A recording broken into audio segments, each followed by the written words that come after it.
और सुंदर स्वरूप भोलेनाथ, श्री शिव शंकर के चरणों में ब्रह्मा का प्रणाम। कैलाश में आपका स्वागत है ब्रह्मा जी।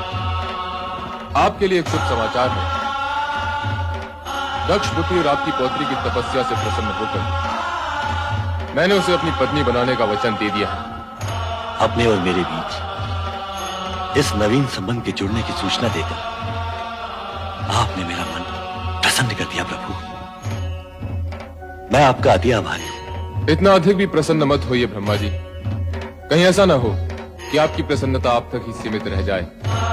आपके कहने का तात्पर्य क्या है सदाशिव? आपके पुत्र दक्ष प्रजापति का मन मुझसे विमुख है। इस विवाह के लिए उनसे स्वीकृति लेना अब आपका ही उत्तरदायित्व है।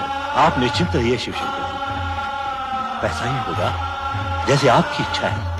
आपने मेरी पौत्री को अपनी जीवन संगी के रूप में स्वीकार करके मुझे और सती दोनों को कृतार्थ किया है।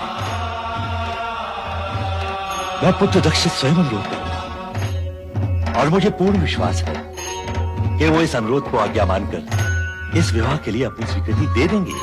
नहीं, कभी नहीं। मैं अपनी पुत्री का विवाह उस बैरागी औघड़ शिव से कभी नहीं करूंगा। समस्त ब्रह्मांड की कोई भी शक्ति मुझे ये कार्य करने के लिए बाध्य नहीं कर सकती। कदापि बाध्य नहीं कर सकती, कदापि नहीं। पुत्र दक्ष, पिताश्री। प्रणाम पिताश्री। आयुष्मान भव। समस्त ब्रह्मांड की शक्तियां जिस शक्ति को अपना आराध्य समझती हो, उन भोलेनाथ की आज्ञा का पालन तो तुम्हें करना ही होगा पुत्र। इस विवाह को तुम रोक नहीं सकते।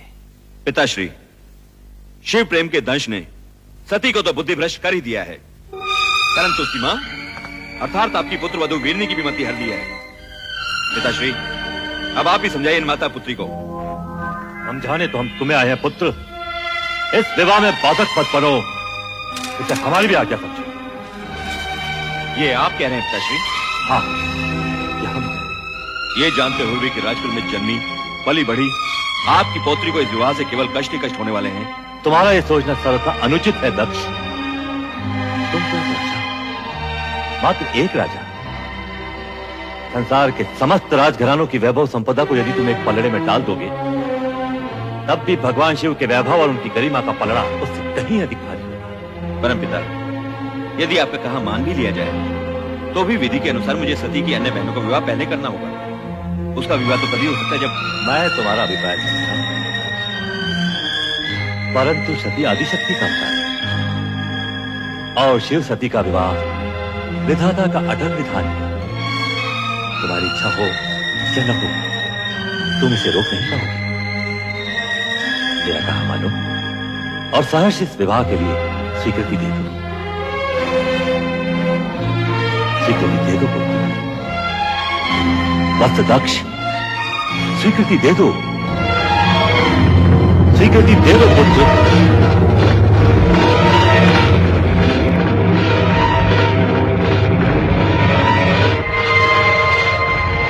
जैसी आपकी आज्ञा पिताश्री। सदा सुखी रहो पुत्र। और सर्वप्रथम ये शुभ समाचार हमारी पुत्र वधु और पौत्रियों तक पहुंचा दो, जिससे उनके अशांत हृदय को शांति मिले। शांति और धैर्य ही नारी के आभूषण है। इस तरह विचलित मत हो सती, सब ठीक हो जाएगा। नहीं माते, मेरा मन अत्यंत व्यथित है। मेरी व्यग्रता चिंता बनकर मेरे मन को खाए जा रही। अरे सती, यूं उलट कर क्यों खड़े हो? नाचो गाओ, मोद बनाओ। पिताश्री ने तुम्हारी मन की इच्छा को स्वीकृति दे दी है और भगवान शंकर ने तुम्हारे विवाह की घोषणा भी कर दी है। हाँ।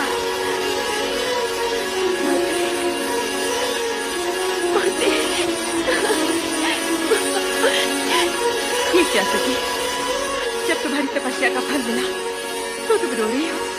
माते, ये मात्र मेरी तपस्या तो नहीं, आपकी ममता और आपके प्रेम का भी फल है। यदि आप पिताश्री को अपने तर्कों से निरस्त न करती तो ये क्षण आने में न जाने कितने योग बीत जाते और आपकी पुत्री भोलेनाथ को पाने के लिए सदा सदा के लिए असमर्थ हो जाती। माते,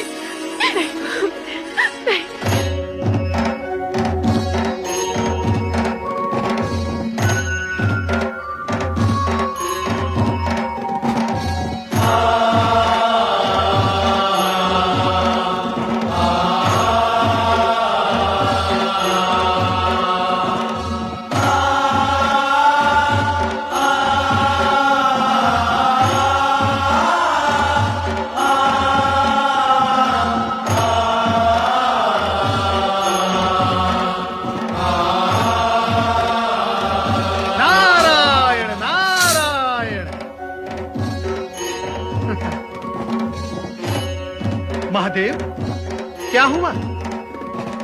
ये गौर वर्ण पर शॉर्ट सी किशोरियों जैसी लालिमा कहां से आ गई?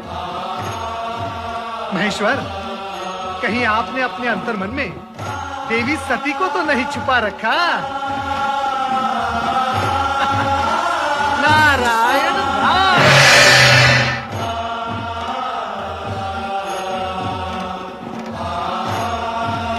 देवादिदेव महादेव के चरणों में बैठा। शिव शंभु, उस दिन आपने मुझे एक शुभ समाचार दिया था। आज मैं आपको एक समाचार दे रहा हूं। मेरे पुत्र दक्ष प्रजापति ने आपके साथ अपनी पुत्री का विवाह स्वीकार कर लिया है। भगवान शिव शंकर की जय, देवी सती की जय, भगवान शिव शंकर की जय, देवी सती की जय। पुत्र, अब मैं उत्तरदायित्व तुम्हें सौंपता हूं। ये सभी देवताओं को शिव सती विवाह में पधारने का आमंत्रण दे दूं। अवश्य, अवश्य परमपिता, अवश्य। मैं ये मंगल कार्य शीघ्र ही पूर्ण करूंगा। नारायण नारायण नारायण नारायण।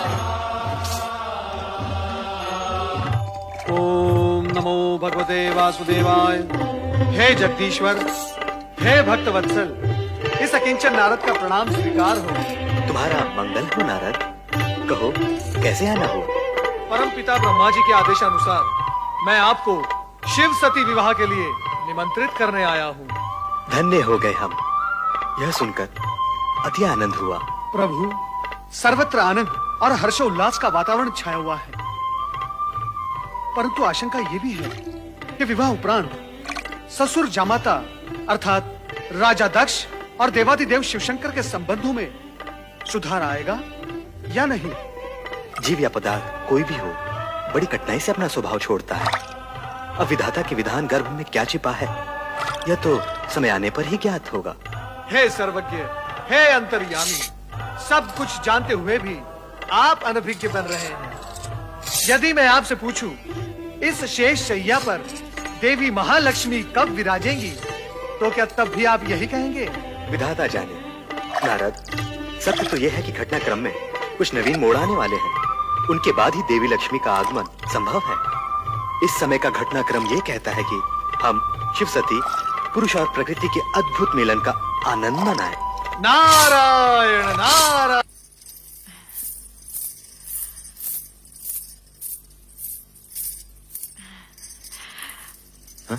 मैं अपनी पुत्री को वधू वेश में देखकर आ रही हूँ। कितनी सुंदर लग रही है वो। उसके मुख की शोभा तो देखते ही बनती है। हे प्रभु, मेरी पुत्री का मंगल करना, उसे परम सुख और सौभाग्य देना। ये क्या, आपकी पुत्री का विवाह है और आप प्रसन्न नहीं? नहीं, कदापि नहीं, क्योंकि जो कुछ हो रहा है वो तुम्हारी और पिताश्री की इच्छा से हो रहा है। और मैं जानता हूं कि सती के मुख पर आज जो आभा है वो कल धूमिल पड़ी जाने वाली है। हमारी पुत्री को इस विवाह से केवल दुख और निराशा ही मिलने वाली है। ऐसे अशुभ वचन न बोलिए स्वामी। प्रभु से प्रार्थना कीजिए, हमारी पुत्री सदा सुखी और सौभाग्यवती रहे, उसका जीवन मंगलमय हो।